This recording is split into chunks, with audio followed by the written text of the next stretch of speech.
of all the time. Do we have any appointments that we have to come up with tonight? Is there Can we anything make regional? something up? Is there anything regional we can discuss? How about statewide? All right, so I'm going to call the Board of Selectmen's meeting to order. As Hal is remote, I need to do a roll call for who's present. Hal, we'll start with you. Al Davis, present. Mike Hughes present. Dave Cortez present. Kevin Morris present. I don't have anything under announcements, so we can move right into the first agenda item, which is sign regulatory agreement for the flexible subdivision of Whitten Reservoir Estates and possible votes. And Is it Whitten or Whiten, Mr. Chairman? I call it Whitten, but it might be Whiten Reservoir. Don't blame me, I have no idea. I was just curious. I've gotten lost in Whitensville. I believe it's Whitensville. You think I need this from you? I'm sorry. Being Polish, I'm very sensitive to the pronunciation of last names. Oh, Because you might be swearing at me if you mispronounce it. Selectmen and ask them exactly what's the correct pronunciation. you know, I think we need to have an exploratory committee on the correct pronunciation of this, and I think. I would Tim nominate Bonin- Tim. I will second You know that. what, that's a great idea. I think Tim is just the man for that. He's always been interested in pronunciation. I know this is out of order, but can I make a motion that we appoint Selectman Bonin to investigate Phonetics, phonetics of, surrounding towns, and, well, I think it's just one surrounding, it's not really a town, it's a district, but all right. I'll accept that motion. I'll second that motion. The motion's been made and seconded. Is there any further discussion? Can I have a roll call vote on that, please? Cortez, aye. Hughes, aye. Davis, aye. Morris, aye. There it is. So Tim is to start a pronunciation investigation. But do remember that at some point, you do need to perambulate the bounds. You could always delegate that to a subcommittee. I think that we should probably do that as well. That sounds like something right up Tim's alley. I heard he likes to walk in the woods and This is a plan. good time of year to be perambulating. Tim, It is. he is a perambulator extraordinaire. He is a fast perambulator. My understanding is he could use the extra running time, and it'll keep him away from the ladies of Peloton. I'd make a motion for Tim to perambulate the bounds. I'll second your motion, Mr. Chairman. Motion's been made and seconded. Can I have a roll call vote? Mike Hughes, aye. Davis, aye. Cortez, aye. Morris, aye. So for the record, Tim is to establish a subcommittee on perambulating the bounds of our Fairburg. So, the regulatory agreement for the flexible subdivision of Whiten Reservoir, Thank you. and possible votes. We do have a letter, they're requesting a signature relating to the regulatory agreement for the flexible subdivision of Whiten Reservoir. The attached email from Maureen O'Hagan, Director of Lottery Programs, and accompanying agreement. After execution, we're to call Bob Pace. And there's a copy of it in our packets. And I'd like to note that Suzanne is saving the environment by printing on both sides. I see that. It's getting to be standard practice. She does that all the time. She is conserving resources everywhere. We may need to do a study on how much paper she's saving. I know just the guy.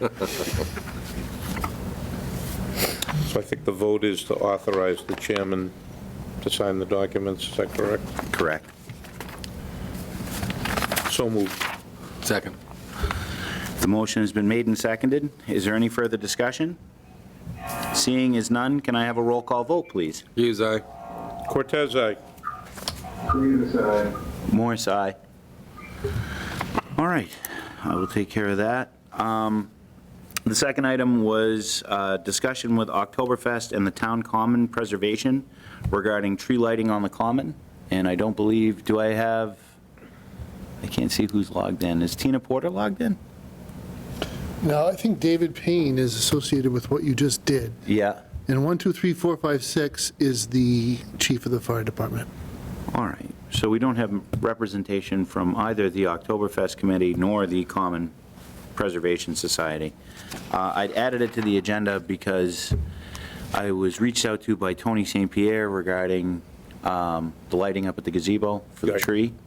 I believe the Common Preservation Society has kind of lost some interest in doing that this year because of COVID and no public assembly. They're kind of like losing their appetite for it, and Oktoberfest had offered to step in and do it, but as neither one of them are here, we'll pass it over and go to item 3.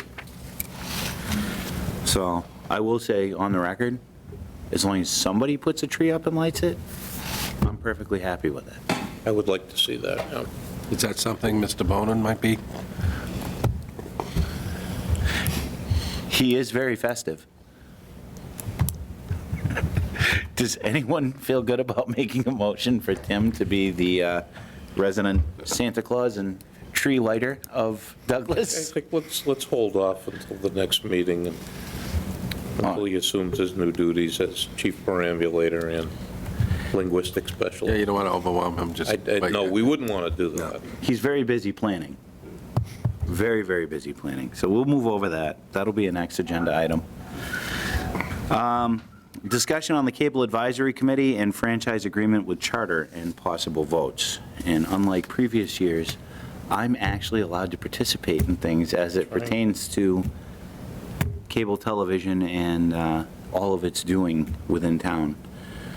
But I believe, Matt, you were looking to establish a subcommittee.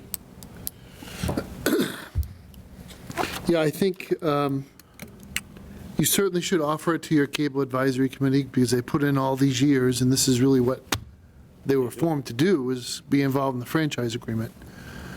But you shouldn't limit yourself to that group. I think Pat Aldrich, who does the cable operation here, should be involved.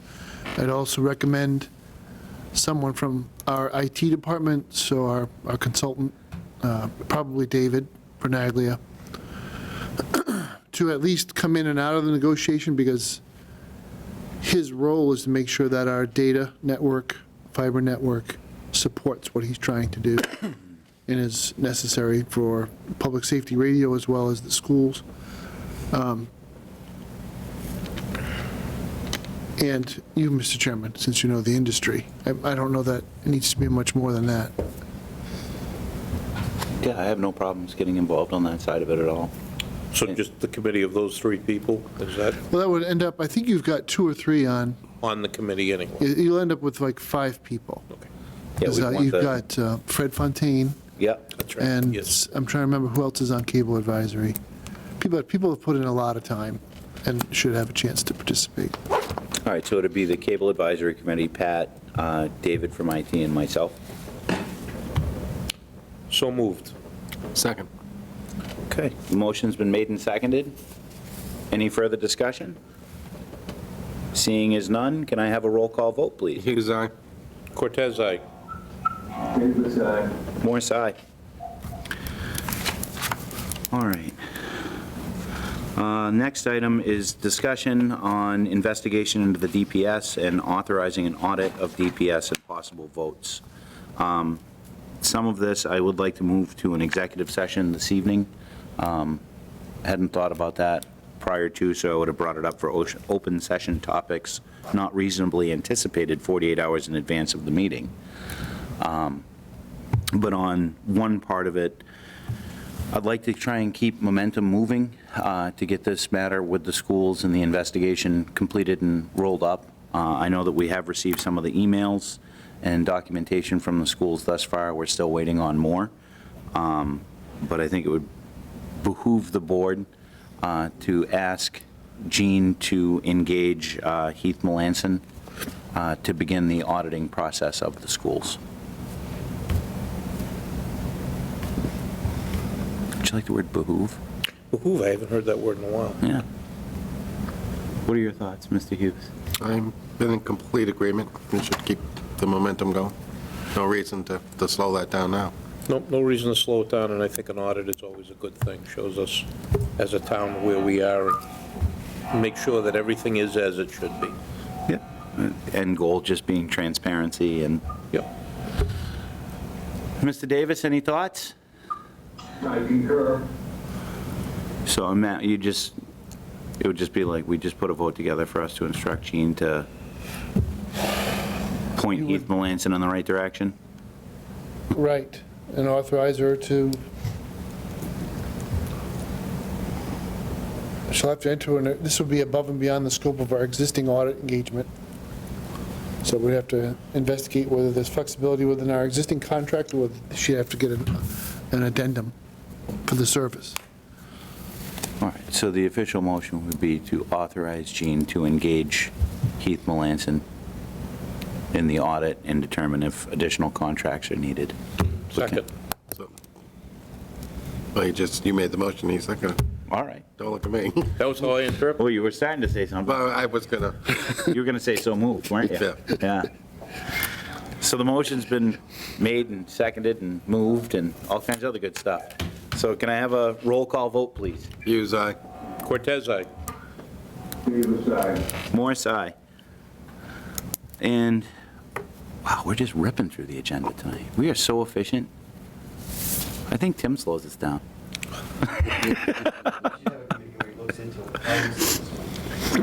A committee on timekeeping on Tim. No, I wouldn't do that to him. Tim's a valued member of the board. He We is. like having him around. It's just fun to needle him every now and again. Yeah, I'm never going to miss a board meeting ever again. It's dangerous. It is It's dangerous. very dangerous. Attendance is critical, especially if you don't want to have a whole bunch of terrible things assigned to you. So discussion on state orders and their legality was added to the agenda at the request of the vice chairman, so I'm going to hand it over to you, Mr. Cortez. The town was notified, I believe, earlier this week, although it might have been late last week, of additional Alcoholic Beverages Control Commission updated advisories and closing periods about retail alcohol establishments in town. And this gets added on, I think, or it's in the same vein as the other orders that we've seen come down from state government, specifically from the governor's office in regards to social distancing, mask wearing, gathering, public and now private. And I think there's some angst about the orders in general, and that's really not what I'm trying to address here. The state is passing orders, they're not going through the normal legislative process. The constitutionality of the orders may be in question, and what I'm concerned about is where the town falls in the liability scale. Should we be enforcing, or should we be sued for enforcing orders that perhaps didn't come from the regular legislative process? I had a brief conversation with Attorney Bowen on the grounds of town meeting this past weekend, and I shared my concerns, and we had a discussion about it. I just don't want the town to get maneuvered in the position, and we've had this discussion before in another vein, another venue, of enforcing orders which not only the town but its citizens had absolutely no part in enacting. No public voice, no public hearings, nothing. Just orders foisted upon us. And essentially, state government is once again saying, the town shall go enforce these orders, and if there's any fallout liability or anything like that, I don't hear the state telling us that they're going to take care of it. I'm a little concerned about where that liability falls in a town like Douglas. We do not have inexhaustible financial resources. I would just like, I guess the motion would be somewhere along the lines of empowering town council to give us an opinion on whether we as a town incurring any liability from enforcing these orders that are not part of state law, they're not enacted law, as we're used to in the past. Was that a motion? Nobody, it can be. I might suggest that town council look at it both ways. Are we incurring any liability if we don't enforce these both sides to make sure that we have no exposure either for or against, so to speak? I think that's a valid point, so seeing as I hadn't made a motion, I'll make one now, and I'll include Al's salient point in that. I would move that we empower town council to render this board an opinion over whether the enforcement or non-enforcement of any of the orders that were not enacted by the legislature could incur any liability upon the town. I'll second that motion. The motion's been made and seconded. Is there any further discussion? Seeing as none, can I have a roll call vote? Hughes, aye. Cortez, aye. Davis, aye. Morris, aye. All right. Thank you, Mr. Chairman. You are most welcome, Mr. Vice Chairman. Is there anything else I can do to be of service to you this evening? Not in relation to this. All right, then. How about you, Mr. Hughes? Not at the moment, No, Mr. at the Morrison. moment. Mr. Davis? No, Nope. All right. think of something, but nothing present. All right, then. So we now need to approve minutes and possible votes. So I'll make a motion that we approve the Board of Selectmen meeting minutes from Tuesday, November 3rd. Second that 2020. motion. All right, motion's been made and seconded. Can I have a roll call vote, please? Hughes, aye. Cortez, aye. Davis, aye. Morris, aye. And my favorite part of every meeting, the administrator's report. The floor is yours, sir. You be careful what you ask for, Mr. Chairman. With respect to COVID, as of 5:30 this afternoon, we had 22 active cases in Douglas. Positive cases are coming in at about the same rate as people are coming out of quarantine. So over the weekend, we spiked at roughly 26. And then, since then, we've been more or less steady at 21 to 22 cases each day for the last several days. We are seeing cases at high-density residential locations, but we have not seen any spread. So we've had a case at Hayward Landing and we have an active case at Riddlebrook, but we have not seen any second cases at those locations. There are a substantial number of young people testing positive, so exposures are being traced to non-school contacts. But as most people in Douglas know by now, the schools are going to be closed for the next 14 days while this issue is sorted out. There are supply chain and retail restrictions that are slowly coming back into play. So when you go out and shop, you'll notice that things like toilet paper and paper towels and other things, there will be limitations that are starting to show up at various retail outlets. Our PPE supply chain has been holding up. We have seen shortages from time to time as manufacturers clear orders. There's been some minor price fluctuations. Right now, our internal supplies are sufficient based on our current run volumes for the ambulance and our demands at the schools. Obviously, if they don't have in-person instruction for 14 days, it saves some of the supply as well. We will engage in our proven response strategies if we see critical triggers. I came up with 3 on my own. One would be spread among vulnerable populations in those higher density residential living units. So if we see multiple cases at Riddlebrook, we'll go back to some of the things that we were doing this spring in terms of helping them deal with that spread. The second would be any prolonged school closure with no effective school response to vulnerable student needs. I'm hopeful that the past spring's lessons were learned by all and that we won't have a difficult dialogue about this. But as far as I understand it, the obligation of the school department to deal with needy children who already qualify for free and reduced lunch will not end if they're closed. They've got to find a way to get meals to those kids. We stand ready to help them. If they can't seem to get it done, we'll make sure we try to get it done. We'll at least give people the option. The last trigger would be any significant supply chain or retail distribution disturbances that make it challenging for vulnerable populations to obtain needed supplies. The town has bargaining power and access to wholesale vendors that folks don't. So if we find that we have shut-ins that are elderly or disabled, they can't get to the store, they can't get the stuff they need, we will step up and try to find a way to assist those people. Lastly, on the COVID front, there are vaccination plans at the state level which appear to rely on pharmacy retailers and other distribution assets, not our municipal assets, for delivery and storage of a vaccine. Now, 2 companies have put out positive news this week. Both of those vaccines are artificially created messenger RNA engineering. They are a feat of science that may be very impressive from the scientific point of view, but at the end of the day, decision makers have to get everyday folks to accept that vaccine and be willing to take it. The key policy issue will be how to communicate those things, and also our internal policy on whether or not first responders accept. And if they don't accept, what will our policy be with reference to their potential exposures? That is a conversation that we have to have with collective bargaining units, and we will start to do that sooner rather than later, as it does appear that first responders may be getting this stuff December, January timeframe, in terms of being eligible to get it.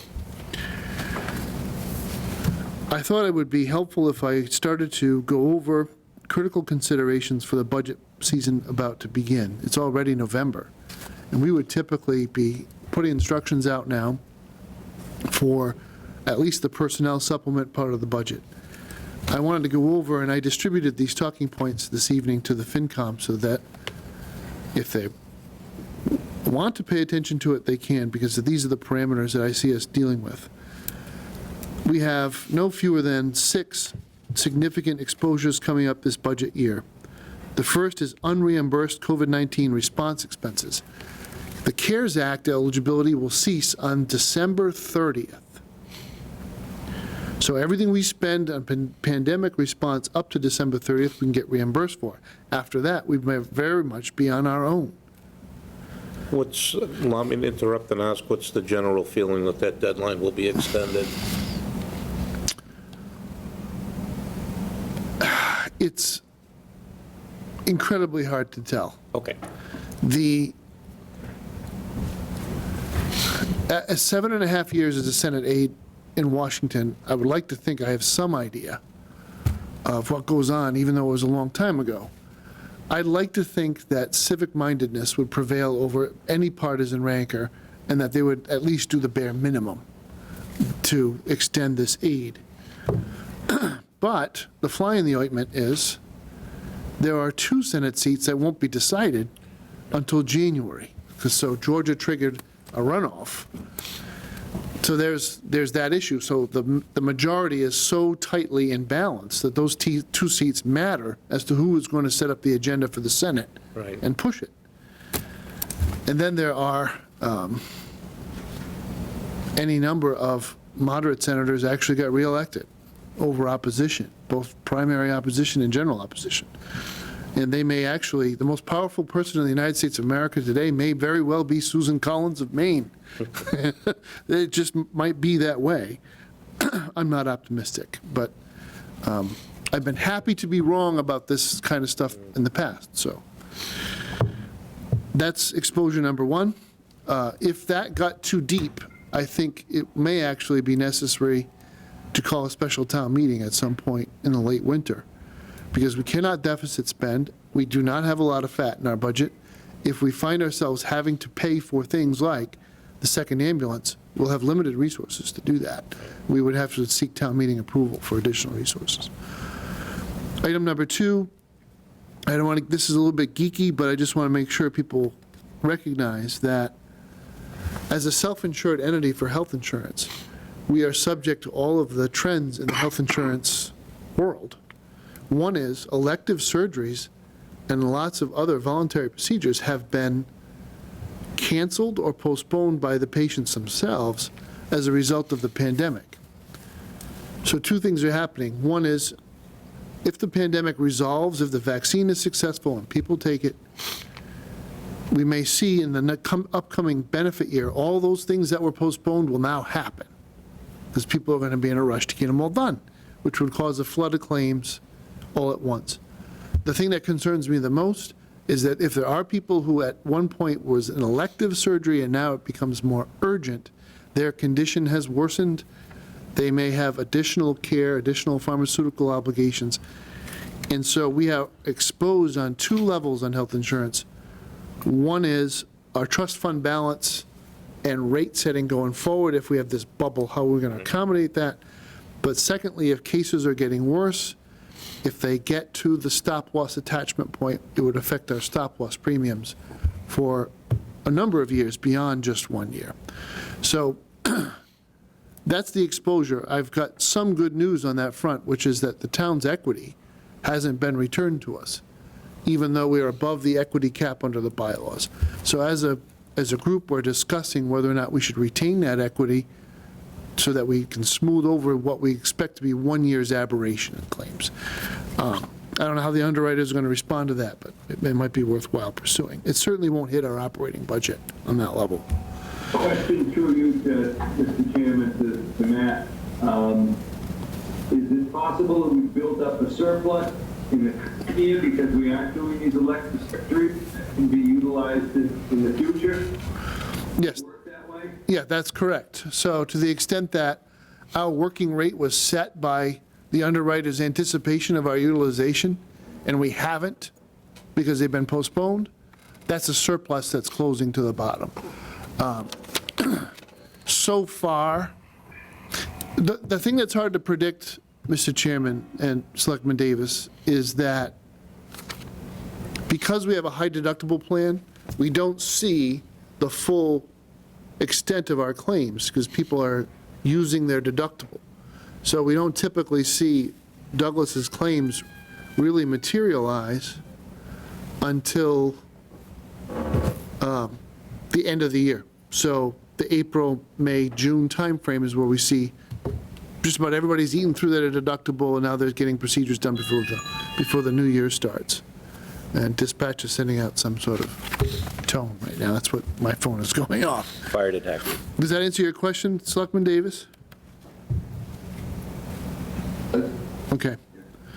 The third exposure is our ongoing uncertainty in the state budget. Once again, federal action or lack thereof will have an impact on whether or not we need to worry about whether the state would cut us. One would hope that if the pandemic if there's a light at the end of the tunnel, they would use the rainy day fund for one more fiscal year to cover their gap and continue their promise of hold harmless, which would help the municipalities a great deal. But we can't count on it for sure. This is one, number 4 is one issue that I don't know that a lot of people realize. A prolonged economic downturn may lead to more of our employees enrolling in our health insurance benefit program. Why is that an issue? We have 182 employees who accept the town's health insurance benefit, but we have 26 who opt out and 111 who waive it. So if they're being covered by their spouses and their spouses lose their jobs or have a significant change to their underlying benefit offer from their employer, and they come and they join us, that's a huge potential exposure. Bearing in mind that a family plan's about $24,000 and the town pays 80% of it. So it wouldn't take the whole group coming over, it would take only a fraction of the group were to join our benefits. So our budget next year will most certainly include a number beyond our normal practice in terms of extra family plans that are budgeted. So we typically hold anywhere from 3 to 5 plans. I think I might want to carry a census that's 8, 9, 10 people higher at least, Makes sense. so that we don't mess this up. Because we have to offer it, and if there's a qualifying event, we have to pay for it. Item number 5 is any market uncertainty may have an impact on our retirement trust fund balances. To date, the markets have shown this strange willingness to engage in speculation. So there's been a lot of volatility up and down. We hope that we wouldn't get hit if there's 1 year of volatility by the Worcester County, but just bear in mind, it's a very thinly capitalized retirement fund. So they're going to re-rate our unfunded pension liability, and if the market suffers through this year for any reason, it may come back to us in the form of a higher required contribution. And then lastly, and not least, we do have union contracts up for renegotiation this year. I have 7 bullets on areas of positive impact. These are much faster. We have the sale of property at Webster Street and Gilboa Street should be booked this current fiscal year. We had a tax settlement today, so this was a long-standing unpaid bill, $62,000. The interest and demand fees go to our free cash balance. The rest goes to a past unpaid bill. We have properties that are going to tax auction. We're trying to maximize their value, so we had them perk tested, and we did a subdivision. All the lots passed the perk test, so we have 3 buildable lots in a desirable location. We expect to get some money in there. Energy prices from electricity to petroleum-derived fuels are at historic lows. And the town is also pursuing its ongoing energy conservation projects. So our usage and our rates continue to come down. We have very limited exposure to propane. We don't use propane much. Propane is going to be up significantly this year as a result of some market trends. Another stabilizing influence, there are 2 bullet points, I'll combine them. We've got a couple of retirements of municipal staff that we anticipate. We have at least 1 retirement that might happen in the police department, and we have some upward mobility that may occur at the police department. So we will be replacing people with more junior officers that are coming in at lower step. So there should be stability. I don't think the chief is going to save any money, but he's going to have stability in his overall budget. As for us, both the police department and municipal staff, when people retire, we lose their wisdom, their insight, their enthusiasm for their jobs. But we do gain some flexibility on how we'd staff that office or outsource it. I think everybody understands that. If they're at the top step and they leave, then it changes the amount of money we'd have to fund. Then lastly, while we do have health insurance exposures, we've had working rate stability, and we have a number of innovative cost-saving measures that are being put in place. So I am still going to budget, while I'll budget an increase in the census, I'm going to budget a 2% year-over-year premium increase. The core budget instructions, therefore, that will go out to department heads are probably going to look like this. We should be basing our budget projection on a revenue increase that would range from 1.6 to 1.9%. Department heads should plan on headcount and wage increases in line with revenue growth assumptions. We've been at a 1.75% COLA. I would think that would be a realistic assumption for budgeting purposes for next year. There will be minimal or no growth in expense accounts. Expense accounts, I'm not referring to your coffee account. It's all those items that are called expenses that are exclusive of personnel in their budgets. I'm going to hold a placeholder for BVT at a ridiculously conservative number of 4.5%. So I want to assume that our census doesn't change and that his year-over-year growth is what I'd budget for. And I'm going to continue to hold school bus transportation for fiscal '22 at a 7.9% year-over-year increase, which is based on some historical trends. Now, we've had good relations with Telstone. They returned a lot of money this year for unused services, and they also reduced their rates for this year, knowing that they were fortunate and if we're going to be closed a couple times, again, there's unused services. But I'm going to keep them at 7.9% increase because that's call it the fudge factor, even though BVT is an educational expense and the school bus transportation is a general fund expense. If one goes up and the other one doesn't go up as much, it's about it. They're not net, but they're close.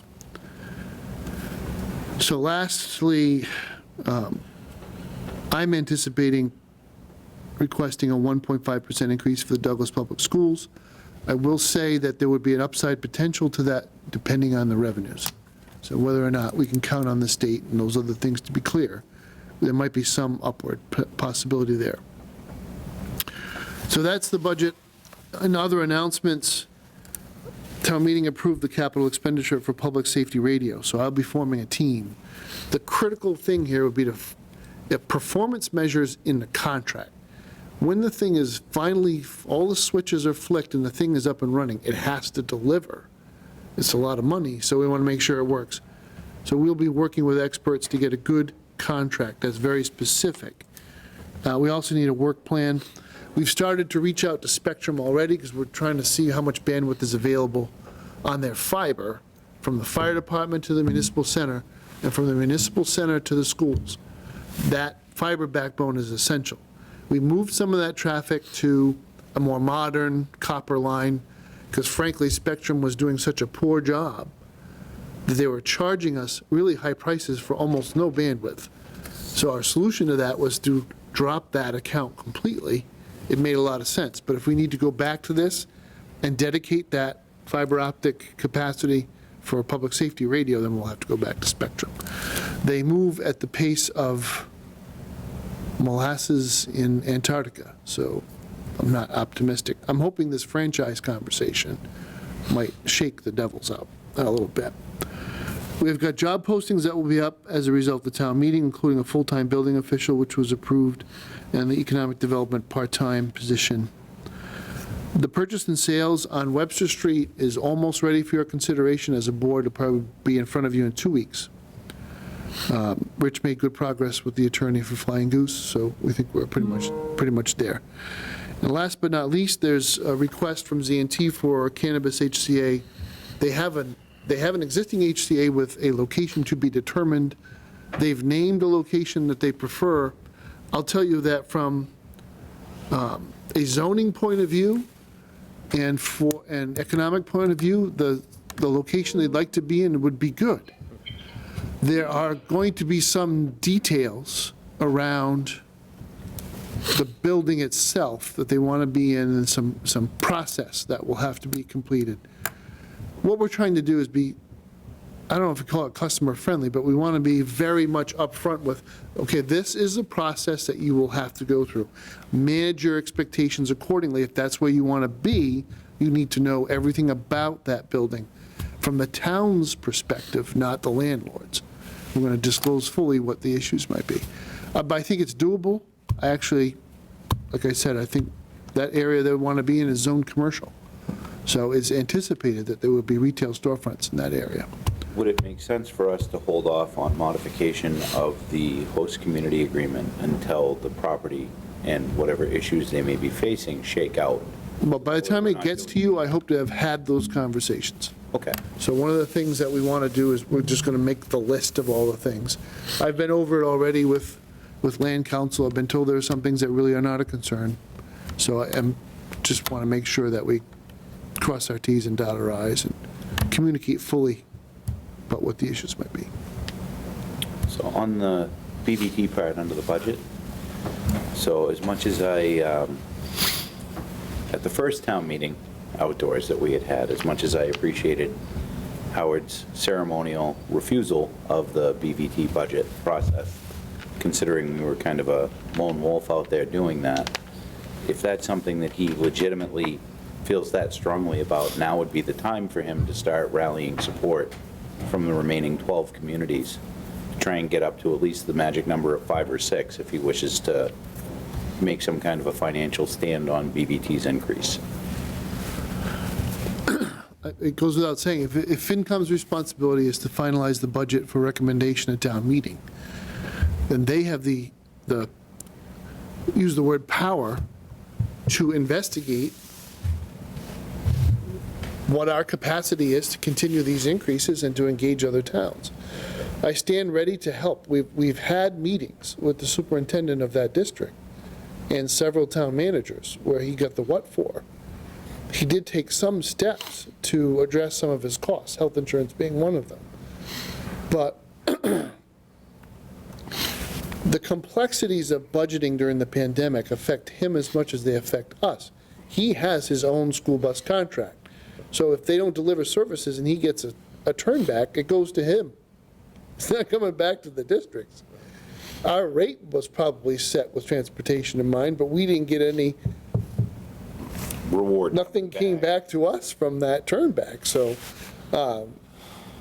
it cuts both ways. I'm sure he's got expenses he didn't anticipate. He's not eligible for CARES Act reimbursement for addressing those things. But at the same time, he's getting turnbacks that we don't get. So I'd like a critical mind to address that. Yeah, it was just a matter of just trying to offer some free guidance and advice, because it's like, if it's just Douglas that wants to take a stand at town meeting and try and nullify a budget, it's a waste of time. And quite frankly, it's a waste of the taxpayers' attention to even bring it up at town meeting. Unless you've actually got some juice and you've got 5 or 6 other communities that are willing to make the same stand that you are at town meeting, don't even bother standing up and doing it. It just makes us look bad. That's just my opinion. Do you have anything else on? That's it, Mr. Chairman. All right. Is there any other topics of conversation that were not reasonably anticipated 48 hours in advance of this meeting? I have nothing. I have nothing. The only thing that I do have would be the executive session that I didn't have a chance to get onto the schedule. And what is it for? This is for discussions on the investigation into the DPS. So I would probably, let me see if I can remember Tim's motion. I'll do I it. can do it. Oh, you, Go ahead, Mr. Cortez. I move that we depart from regular session and enter into executive session for the purposes of discussing a personnel investigation and leave executive session for the purposes of adjournment. Second. the motion's been made and seconded. Roll call vote, please. Hughes, aye. Cortez, aye. Davis, and please call me at my number. Absolutely. Do you want to advertise that again so you can get a lot more? Only if I can include my social security. Sure. Morris, aye.